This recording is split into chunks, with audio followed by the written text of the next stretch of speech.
exemple.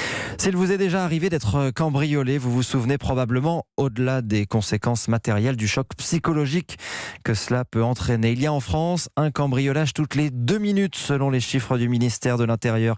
50% de plus qu'il y a 10 ans.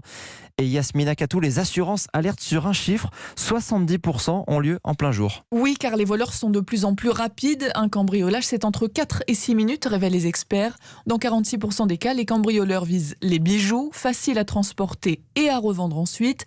Mais un vol, ce n'est pas qu'une perte matérielle. Selon l'étude, 70% des sondés disent avoir eu des symptômes d'anxiété après un cambriolage. Alors peu le savent, mais la plupart des assurances proposent aux victimes un accompagnement psychologique.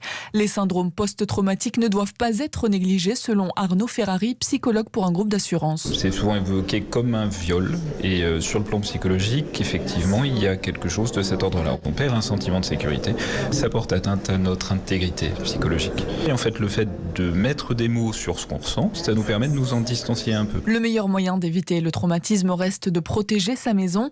En fermant sa porte, par exemple, dans 55% des cas, la porte d'entrée n'était pas verrouillée. Yasmina Katou pour